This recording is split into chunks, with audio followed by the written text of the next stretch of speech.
touring us and showing up. Thank you for those who printed your own waivers. Yes. Thank you. So my name's Matt. We have got part of the little team here. We got Ming, we got Flo, and Chris, and we've managed to bribe. It's okay. Yeah, we managed to bribe Flo's husband, Fred, to come out and help. Yes, hi Fred. So yeah. So if you have any questions, you can ask someone on the Volition team. Okay. So this is the house. To give you guys a bit of an overview as to why. So one of the big things is location, right? How many are familiar with this neighborhood here in the city? Right. Actually, not as many as I thought. So we're in East York, but within East York, this is one of the prime neighborhoods. So you know we're next to $2 million rebuilds. You go a couple of streets over and deeper into Plater, there's $3-5 million homes there. It's a very, very nice neighborhood. It's actually become far less achievable from an investment point of view in the last, I'd say, 2 to 3 years. This is probably one of the last that you could get within this particular neighborhood that made investment sense. Now we're executing a little bit more east of here. This is probably max volume. So anyway, so that's one thing. Why choose a good area? Good tenant profiles, right? If you're familiar with Volition, we look for the best tenant profiles and then work backwards from there. Where do they want to live, right? This is definitely one of those neighborhoods. Instant noodles and pay their rent if they're short on money, right? That's what we're looking for. And people in professional positions, so if we have to get to the point of garnishing their wages, you know, we're going to a big corporation to do it. And we've never gotten to that point. Like, we represent hundreds of landlords now. And we've actually never had to go to the point of garnishing wages with our tenant profiles. So it's been super duper important. And we care so much about tenant profiles because Ontario is more tenant friendly. Like, the laws here are more tenant friendly. It's harder to get out a bad tenant if you get one. So you have to be very, very careful. You have to design your entire business model around getting the best tenants. Okay? So, yeah, question. So you mentioned about areas and where people, so when they ever finish the Eglinton line, have you considered properties along that line? Absolutely. So, because it's close to transit. Yeah, it's transit. It's a great question. Let me dive into that a bit. So, a good chunk of the Eglinton line serves neighborhoods which are already too expensive. Yes. Right. So everything from, like, you know, Bathurst, almost Allen Road, all the way to the 40 DVP is already too expensive. So you should do metal beam? Is that a metal beam? No, it's concrete. It's all concrete. But inside? Port form. It's port form, so it's probably rebar. Because that one just wood, right? Yes. Yeah, the upstairs unit's really nice, but their son's living there right now, and I don't think he thinks it'd be really cool. Oh, let's go. 2 rooms and a kitchen up there. 2 rooms and it's like a kitchen living space. Okay, so yeah. It's not as big as down here. Down here, there's, because of the extension in the back, you have a little bit more room. You still get quite good rents. Yeah. I didn't hear any rumbling from the subway. Yeah. Like I said, it's if you sit there and you're quiet, you can hear a little bit of it. But it's, considering how close it is, actually, I'm surprised we don't hear more. Because I have a property that is very close to subway as well, and you hear more noise. Where is the actual line? Is it under? See where the parking lot is? Yeah. That's it. Okay. So it's 7 meters below that parking lot. So is this part of Greektown, Danforth? Yeah, I mean, Greektown is such a... it's not Greek anymore. It's not Greek anymore. That's the thing. It's like, so yes, it is technically Greektown, but there's like 5 or 6 Greek restaurants now. Yeah, it's all become gone. super diverse. Taste of Danforth doesn't go all the way down here? Oh, so Taste of Danforth is like, it takes down the whole street, and it's like super busy. But It's probably the they're one not having weekend you it this guys year. get out here. It's like too crazy, actually. They're not having it this year. What? They cancel it? Well, they have to get rid of all the bike lanes and everything, right? Oh, I remember And hearing there that was a controversy. big thing about that. Yeah, because the bike lanes and then the patios that people had built. Yeah. So Oh, I'm that's not not sure too bad. if it's going to happen again. And that's a huge revenue Yeah, yeah. and a draw. There's a million people that come down here, right? 1 million people come from That's there? what they say. Wow. For the weekend, there's over 1 million people that come. It's grown that big, and now since COVID hit, it's done. Sorry, the last 2 or 3 times that Taste of the Danforth was on, I avoid the area. It's like today's Taste of Italy. I'm not busy. Oh, it's crazy there. I'm gonna Oh my stay away. goodness. I had a client that I was meeting yesterday, and I guess Taste of Italy just started, and they were like 30 minutes to meet me because of the traffic. Like they couldn't leave their house. So we have a lot of drain cleanouts. Drain cleanout here, drain cleanout inside, and another drain cleanout at the back. Can't have too many. And one of the reasons actually we have so many drain cleanouts is because you must tie services from a Laneway Suite to the main house. You're not allowed to keep them separate because they don't want people severing laneways. So you can see, as I mentioned, there's a lot of room above grade here between the window and the sidewalk. And this is the entrance that you saw earlier where you had the I've got a question for you about the entrance here. Hey Ming, there's a question back here. Question. Why did you guys decide to not do like a separate basement apartment if there's a nice entrance to it, good windows, good height? Like it looks like you could make a good unit out of it. Come over here. Yeah. We'll discuss that a bit more. Another unit. No, the clean out. It'll get Yeah, they're gonna cut it down. Yeah. They're gonna cut it down. Yeah. Yeah. Heavy door.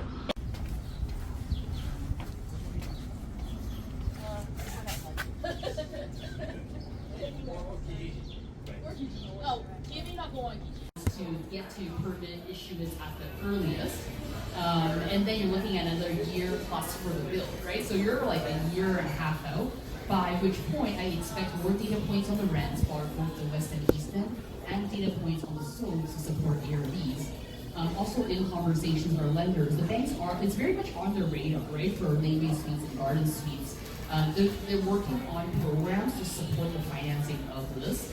And what we may not have kind of explicitly set up front is it is very capital intensive and it's often self-financed, either through refinancing of your primary residence or one of your own properties, front that construction costs, and then the exit is what Matt spoke to. But I would expect, a year and a half, 2 years from now, the programs to be in place, especially from that lender that Matt was talking about is on an income-based approach. And they have said they are agnostic as to the format. It could be a Laneway Suite, it could be a basement, it could be anything. But I would say any individual questions you guys have would be best directed in working on the advisory section and talking to Matt in more depth about your personal situation. Sorry, Mike. So actually, he's talking about one plan. I'm talking about another plan. I know you We actually have two data points. Yeah, Data points. Sorry, my I was apologies. gonna put that. I was like, it does exist. So sorry.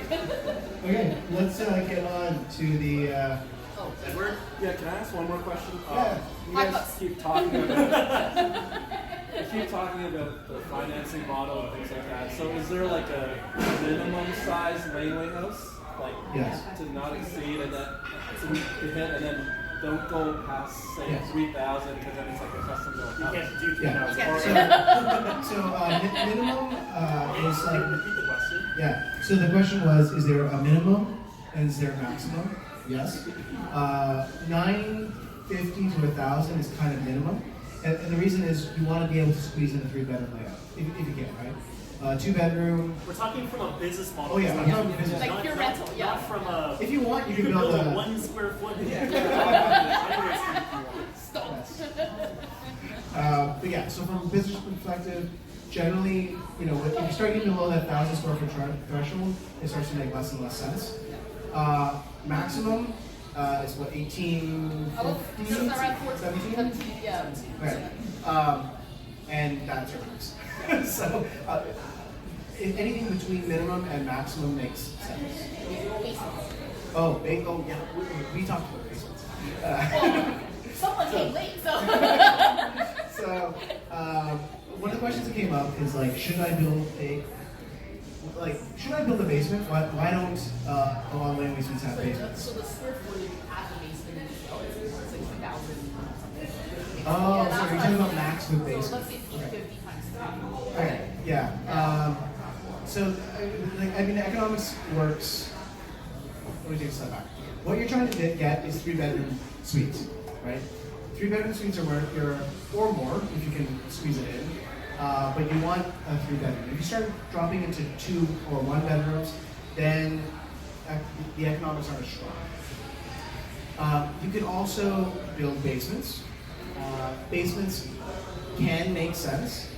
They can be, depending on your lot, depending on your soil, depending on what's next to you, they can be relatively inexpensive. And what I mean by that is like $75,000 to do, or they can be extraordinarily expensive because most of them require shoring. Most of them require pin shoring, which is a specialized version of shoring. And then now you're talking about like 150, and then we're just talking about digging, right? Not even about doing the rest. So if you're getting into having to pay $150,000, and then let's say about $50,000 to do the basement, $200,000 on top of your project, your $500,000 project to get a basement, the returns may not be there, right? So just something to consider, which is why you see most of them being 3 bedrooms without basements. Piggyback on that question. I know you're saying that for money purposes, it's better to build more. If you have a limited space, what is the smallest carriage house size you can build? Like, Yeah, I mean, what like have you technically you seen, can. or you know, I mean, Yeah. So technically you can build as small as you like, be really. able to fit like that. But practically, like 950 is kind of really the smallest. You don't want to go any smaller than that. So when we're looking at evaluating lots, Over 1 level or 2 levels? over 2 levels, over 2 levels. So when we're looking at lots with our clients, if we're starting to see like a 850 square foot laneway, we usually walk away. On top of the carriage house, same concept? Yeah, same thing. Yeah. Garage, garden suite. Yeah, same idea. Now, garden suites, maybe it's much harder to evaluate the size of a garden suite. This is really where you need pros. The challenge is with a garden suite is there's a lot more restrictions on angular planes. What that is if you notice, a lot of laneway suites have this like slope on the back of them. The idea is to have that cutout of the second floor to allow light to penetrate into the gardens, right? Architects call it an angular plane, fancy word for slope roof, right? But because a laneway abuts onto a lane, it's fine if you're casting a shadow onto a lane. Nobody lives there. Hopefully nobody lives there. But a garden suite is in somebody's backyard, of which the other side is somebody else's garden or backyard. So they have additional angular planes to make sure you're not casting a shadow into your neighbor behind you. Different particular zone B, so is that relevant? It depends. It may still have to hit garden suite rules if there's no lane. So the question was, this particular property she's, I guess, thinking about is a ravine lot. Sounds beautiful. It depends on where your house is. Like if you're all at the end of your ravine, it may be different from if you're in the middle of your ravine. And this is what I mean. Like, it is much more complicated to figure that out. But there are more rules to follow, in that they don't want shadows being cast onto adjacent backyards. So instead of one angular plane, you can have multiple angular planes. Sometimes that means the second story doesn't even make sense, right? Because once you apply all the angular planes, you end up with like a postage stamp of a second floor, in which case there's no point building it. There are ways to get around it. So you can actually sink the building. Instead of digging a basement, you go down 3 or 4 feet, and you build your first level sunken. And then you have less angular planes to deal with because you're below that threshold. So anyway, there are workarounds, but garden suites are considerably more complicated in that respect compared to laneways. Garden suites are a lot less common in our investable neighborhoods too. Our investable neighborhoods, there's a reason that we have our meetup here. Obviously, our investment properties are here. That's because we invest in the downtown core, close in the residential neighborhoods adjacent to the downtown core. In the downtown core, it's very rare to have garden suites. Why? Because typically, for the most part, parking in downtown Toronto, it's not street parking, it's typically laneway access. And so Laneway Suites end up being very common, or Laneway Suite potential ends up being a lot more common in downtown Toronto than Garden Suite potential. Garden Suite potential would be, you'd have to have quite a, let's say a neutral drive as an example. That would be qualifying for a Garden Suite potential. Or if you've got like a big setback, a big access point between the two houses, for example. And corner lots. Corner lots. Yeah. So there's going to be instances in which What's your name? oh. I was going to finish the thought on basements for clarity as well, because the basement can actually be the full footprint of the house. So just to clarify on the maximum size, let's say it is 800 per floor on the main and second, you go another 800. So in theory, you could have a 2,400 square foot Laneway Suite, which would be massive. And so some of the investment strategies we're looking at, especially when there is a personal use model, is to go build yourself a beautiful custom Laneway Suite for your own family and your own purpose, and then do the main house as a rental. So that's one business idea we're exploring. A little plug for our pick of the week. If you're on our mailing list, we actually have a property that we just sent. There's actually, I think, an open house this afternoon if you're interested in checking out the site. But it's a property that would support that kind of idea. One last thing on basements. I remember a very, very early conversation I had with Lanescape. So this is all off the record. Right? We're not recording this, right? We're going to edit this part out. It's a business model in which it's just a hypothetical conversation around being able to turn the basement of a Laneway Suite into a separate suite altogether. Obviously, this is why we're going to edit this part out. It's not obviously something like that could be legal, but it was just a hypothetical conversation. So it was a very interesting conversation, though. He was talking about how he would build it, he would design it and build it differently in order to allow for light penetration, for light, windows, and stuff like that. So anyway, just food for thought. This is not an actual thing. Cool. Let's move on to the last slide there. So that's our takeaways and lessons learned. We've touched on this throughout the day, but construction is challenging. Let's talk about some of the specifics that we had in terms of challenges with the weather. One of the big ones was construction during the pandemic. Didn't affect the Laneway house as much as the main house in terms of literally trades disappearing on us. But that added a ton to our timelines and made just construction that much more difficult. Contractors who we had long established relationships weren't able to get their own tradespeople and their own people to show up to work during the peak of the pandemic. And it was very frustrating because you plan around closing, you plan inspections happening around certain times, and then you couldn't execute because somebody had disappeared. Materials was another thing. So it was hard to secure, the tile you wanted, the countertops you wanted. You had to hunt around, and whatever was available, you just took it, right?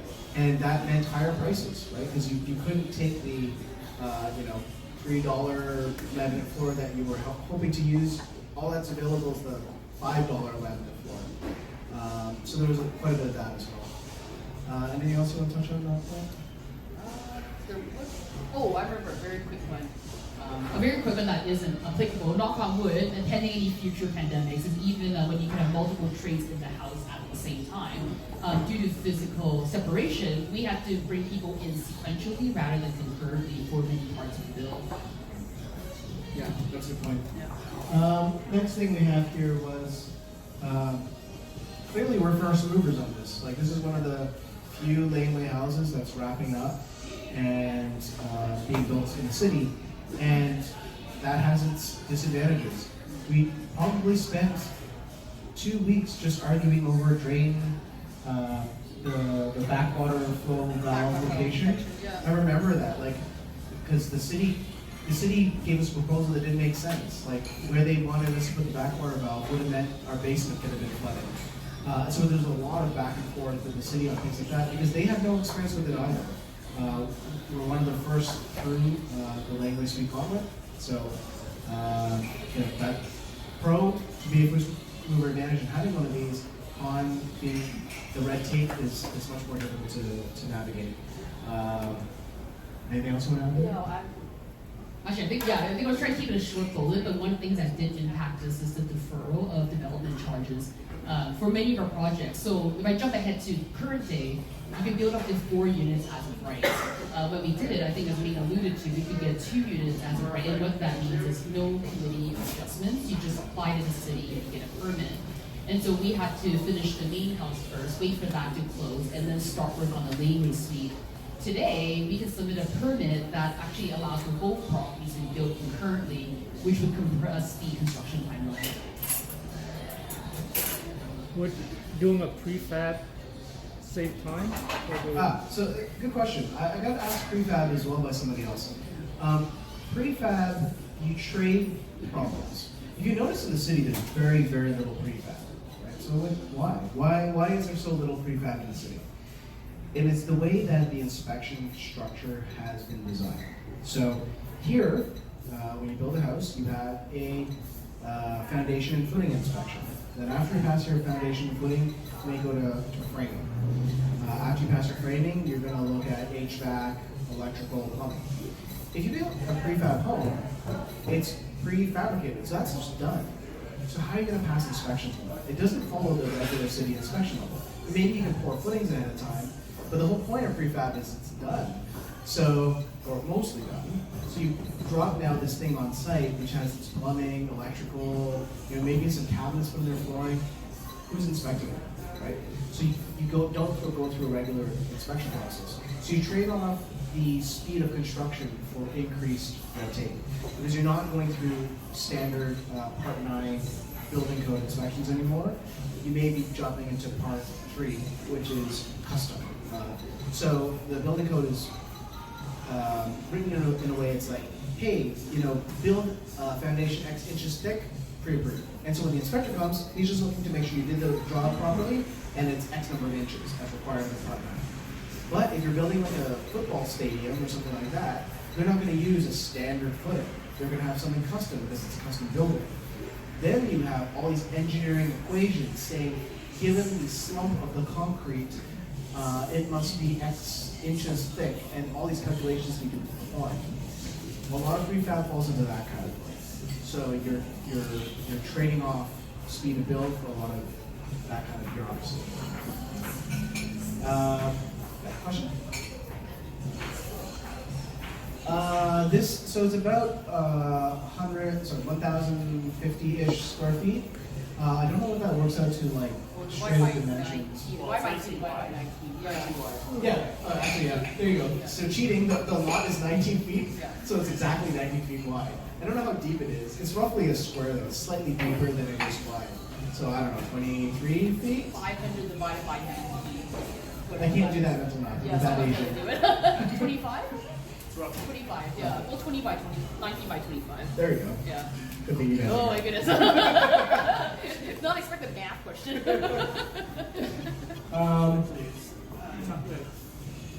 We're talking about dimensions. The last thing Tips I already want included, to so add. just- We should probably. Yeah, that's all right. Parking. There's a way to get an informal parking spot without losing too much hold it over square until it footage. What's that? Do you need a copy now? Yeah. One of our clients experienced someone who's doing this and is mad at them. So, but what, as you probably know, you need roughly about a 5-foot setback from the rear lot line. 1.5 meters or whatever. Yeah, 5 feet. Yeah, roughly 5 feet. 5-foot setback. And you can't build your Laneway Suite right up to the laneway. You have to set it back 5 feet. So one of the things that we look at is, depending on if you want to do this, if you set it back an tips already additional included, 3 feet, that 8 feet now is roughly the width of a car.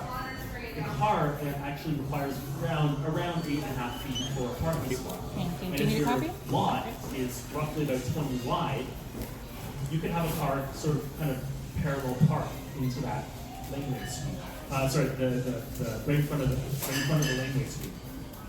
The second floor, you can still overhang it, right? You can cantilever it. So all you've lost essentially is 3 feet times about 20 feet. You've lost about 60 square feet rather than building an interior garage, which is 250 plus square feet, roughly speaking. So we look at really creative ways to do it. Is this a real parking spot? No, it's not a real parking spot. Do people do it? Yes, people do it, and we work with landscape and helping them design something like this, right? So maintaining a parking spot, it's covered. It's a covered parking spot. Is it a real parking spot? No. But these are the ways that we can still retain and add value to these projects. Cool. Yeah. You're not supposed to park in the lane. So if the neighbor complains, like what happened, right? If a neighbor complains, you can get ticketed. It's not a real parking spot. Yeah, if you look at laneways, they have these signs everywhere it says no parking in the lane. That would technically be considered parking. But the beauty is you assess yourself. So you're not blocking people? You're not blocking anyone, right? You're still within your own property line, generally speaking. The problem that our client had was that someone did this, but they were on a corner lot, and that they were blocking. They didn't assess enough and all this stuff. If he's on a corner lot too, he likely is hit by 2 setbacks. So if you're on a corner lot, actually corner lots tend to be a little less great for laneway suites because you have a rear setback and a side setback that you automatically. Yeah. So last one. Yeah, we already touched on this. You know, personal property versus rental property. Make some choices there. Let's end with this then. So if this has been interesting and you want to figure out how to take a next step is to book an advisory session. You do that, scan a QR code up there, or our model right over there is holding the QR code. And a white over there. Yeah. And you can scan that to book an advisory session with Matt and talk about your investment strategy. And So that's it. Next month? Next month, we're taking a break for summer. Is it a EMA or not? It's a summer break. We're taking- People go on holiday. You're not You're not here. here. Oh yeah. I'm like, So Matt's not here. He's in Colombia, I think. and then thank you. Yeah, No, or somewhere. somewhere. Yeah, so we're taking a break next month for meetups, but we'll be resuming the month after that. Do we have a topic yet? Amy. AMA? Yeah. Okay, so it'll be AMA and then probably the tour for the fourplex. Okay, awesome. Thanks everybody for coming out today. Don't forget to take a break and we'll meet you.